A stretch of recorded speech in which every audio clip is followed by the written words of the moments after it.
అదేవిధంగా ఈ 4 గ్రామాల నుంచి వచ్చిన రైతులు మరియు మీడియా మిత్రులందరికీ, దాంతోపాటు ఈ సొసైటీ సిబ్బంది అందరికీ కూడా ధన్యవాదాలు తెలియజేసుకుంటూ, ముఖ్యంగా గత 5 సంవత్సరాల నుంచి నేను కూడా డైరెక్టర్గానే ఉన్నాను బ్యాంకు, జిల్లా బ్యాంకులో.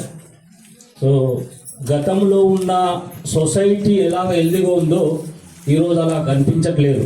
అది ఎందుకో నాకు కూడా అర్థం కాకుండా ఉన్నది. గత 9 అంటే మేము వచ్చి ఒక 5 సంవత్సరాలు అంటే 9 సీజన్లు వచ్చినాయి. మాకు 30 లక్షలు ఇజా పెట్టుకున్నాం. అట్లా ఒక 9 అయినా కానీ 3.5 కోట్లు 3 కోట్ల ఇన్కమ్ మాకు వచ్చింది.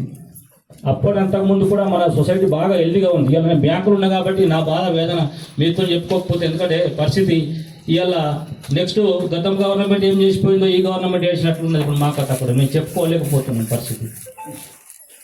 3 కోట్లు వచ్చినా కానీ ఇంకా మనమే ముందు అప్పుల బాధలనే ఉన్నాం. ఇప్పటికి కూడా ఏ గ్రేడ్ సొసైటీ పోయి మనం ఏ గ్రేడ్లు వచ్చినామో ఇక వాళ్ళు చెప్తలేరు, కానీ మేమేం చేయాలన్నా ఏ గ్రేడ్లు వచ్చింది ఏం లేదు. ఏవైతే గతము పాలకులు, సరే నేనున్న చైర్మన్ ఉండొచ్చు, ఇంకోటి ఉండొచ్చు.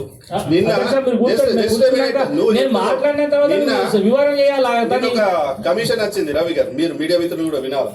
32 లక్షలు 31 లక్ష కమిషన్ వచ్చింది. కమిషన్ రాగానే ఇదే ఎన్డీసీసీ బ్యాంకు, ఇదే మేనేజర్ డిచ్పల్లి బ్రాంచ్ లో 20 లక్షలు పట్టుకున్నది. దేనికోసం పట్టుకున్నది అని అంటే, గతంలో వాళ్ళు ఇచ్చిన ఎల్టీ లోన్స్ గన్నారం గ్రామంకు సంబంధించిందా, ఇందల్వాయి గ్రామంకి సంబంధించిందా ఒక యూనిట్ తీసుకుంటారు. ఇందల్వాయి డిచ్పల్లి నుంచి ఇందల్వాయి డివైడ్ కాకముందు డిచ్పల్లి బ్యాంకు నుంచి ఇందల్వాయి సహకార సంఘంకు 50 లక్షలు లోన్ ఇచ్చారు. 50 లక్షల్లో రవిది ఎంతున్నది, తనది ఎంతున్నది, తినది ఎంతున్నది, అది నాకు సంబంధం లేదు. దాంట్లో రవి ఒక్కడు క్లియర్ ఉండి మేము 4 డిఫాల్టర్లు. కానీ మనం గట్టేది ఏంది అని అంటే, అదే ఇప్పుడు లాస్ట్ మనం తీయ విషయం కాదు, లాస్ట్ ఉన్న డీసీఓ గారి మీద కూడా కమిషన్ వేసేసి సస్పెండ్ చేసి పంపించిన. మేము ఏమంటున్నాం, తప్పు చేసిన అధికారుల మీద ఇప్పుడు నేనేమంటారు, మీరు ఈ 4 లోడ్లు రాలంటే 12-13 లోడ్లు ప్రతి సొసైటీలో, మన సొసైటీకి లాభమే, నష్టం అని మేము అంటలేము. ఈ రైస్ మిల్లర్స్ ఇక్కడ ఉన్న సిఓ కానీ సిబ్బంది కానీ కుమ్మక్క ఈ ప్రభుత్వం నుంచి వచ్చిన డబ్బుని ఫ్రాడింగ్ చేసిందని ఒక ఆరోపణ ఎంక్వైరీ చేద్దాం, తప్పేమున్నది. ఇప్పుడు నేను తిన్నా అంటే నాకు చేయండి పని, నేను ఏమవుతా అంటున్నా. నేను అదే విధంగా అడుగుతున్నా కదా, సొసైటీ అన్నప్పుడు ఖచ్చితంగా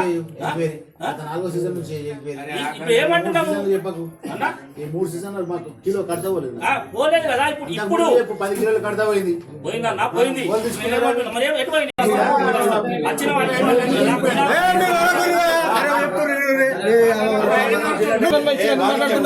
ఒక్క నిమిషం కొంచెం వినండి.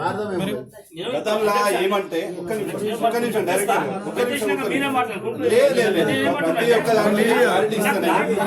గతంలో ఏమి అంటే మార్కెట్ నుంచి ₹1 కట్టకుండా దగ్గర 50,000 బ్యాగులను ఉద్ధరిస్తుంది.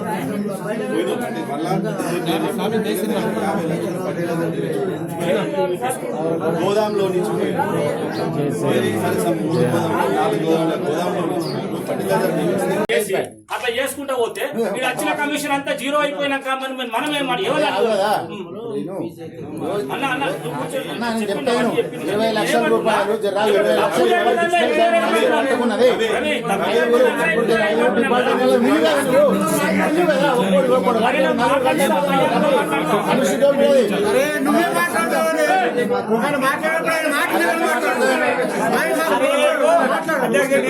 డైరెక్టర్ గారు మాట్లాడుతున్నారు, మాట్లాడుతుంటే కరెక్ట్ మొత్తం అయిపోయినా మాట్లాడు.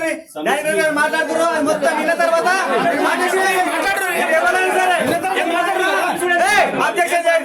ఖచ్చితంగా డిస్ట్రిక్ట్ డైరెక్టర్ గారు చెప్పి మాట్లాడుతున్నారు. అది మొత్తం విన్న తర్వాత అది ఏమున్నది ఏం లేదు దానికోసం మళ్ళీ మాట్లాడు. మీరు ఇందల్వాయి వాస్తవుడు కాబట్టి మీతోని వీలైనంత సహాయం చేయండి, అంతేగాని అనవసరంగా ఏదో దుమ్మెత్తిపోతే బాగుండదు. అది అసలు ఎవరి ఆరోగ్యం కూడా మంచిది కాదు.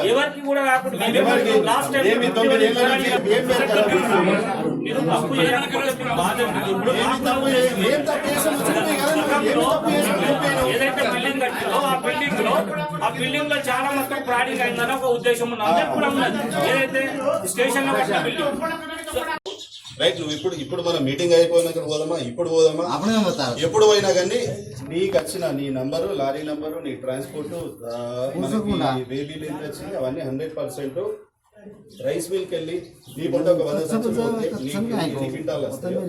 దాంట్లో ఒక్క రూపాయి తక్కువ పడ్డ మేము బాధ్యత వహిస్తాం, పాలక వర్గం బాధ్యత వహిస్తాం. దేనికంటే దానికి చైర్మన్ చూస్తాడా, ఎవరు చూస్తాడా? అది తెల్లారు లేచే వరకు మాకు 2 సంచులు పెరుగుతున్నాయి. అది కాదా నీకు తెలియదా?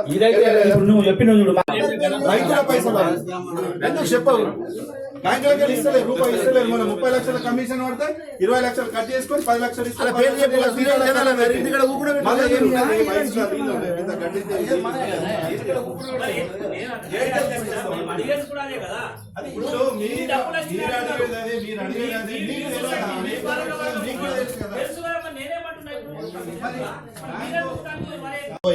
ఈయన నేను విలేజ్ లో సెంటర్ ఇన్ఛార్జ్ ఏం చేసి తెలుసు కదా నీకు? అలా సొంత అన్నదో అలా కాకుండా చూడండి, సొంత అది అన్నదో తమ్ముడుదో తెల్లని దాకా జోకిస్తుండే. దాన్ని ఇంత కిలో తక్కువ చేసి పెట్టిండు కాంట. 41 జోకేది 41 వస్తుంది, కానీ వీడు జోకేది ఎంత? 40 కాడికి జోకుతాడు. వేరే వాళ్ళకి వచ్చేసరికి అది మారుతున్నది నిజంగా కూడా. ఆడ పెద్ద గంట దగ్గర పోతే ఆడు మన చుట్టం కాడు కదా, ఆడు ఎంత ఇది ఇస్తాడు అదే రావాలి కదా. ఇంకొకటికి రాత్రి కుట్టుడు అందది.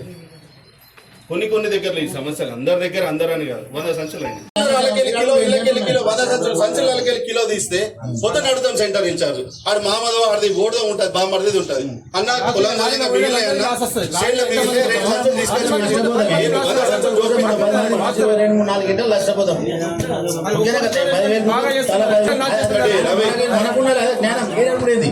హలో సరే, మనకున్న ఎవరికున్నా 100% కొంచెం సైలెంట్ అందరూ 100% క్లారిటీగా క్లియర్ గా ఉంది. ఎక్కడ ఏ ప్రాబ్లం వచ్చినా మేము చెప్పడానికి రెడీ ఉన్నాం. అడుగుతుండ్రు రైతులకు సదాస్తలేదు అని అంటే మేము నీకు ఇచ్చేసి పోతలేదు. యూరియాకి ఎంత వచ్చింది, బిస్బిస్కి ఎంత వచ్చింది, అడ్లు కొంటే ఎంత వచ్చింది, ప్రతి ఈచ్ అండ్ ఎవ్రీథింగ్ కోట్లకి వెళ్ళి రూపాయి దాకా చదివి చెప్తున్నాడు. అరే నేను వరకు ఏడుకెళ్ళి పెరుగుతాయి 2 సంవత్సరాలు మా తప్పంటే 100% ఎవడైతున్నాడో ఆ సెంటర్ ఇన్ఛార్జ్ కుట్టుకొని పెట్టేటట్టు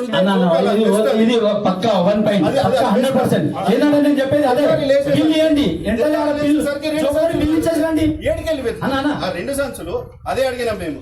అరే నాయన 2 సంచులు ఇట్లా పెరుగుతున్నాయి అంటే ఆడు చుట్టము, ఆడు భావనో, ఆడు ఏమో తెలియదు మనకు. అన్న ఇంట్లోనేనట్టు అట్లు తీసుకొచ్చి పెట్టి డిమాండ్ ఉన్నది తీసుకొచ్చి ఇవ్వాలా. అది కూడా ప్రాబ్లం. ఇప్పుడు గవర్నమెంట్ మార్కెట్ నేను కాదు కదా నానా యూరియా ఇచ్చేది.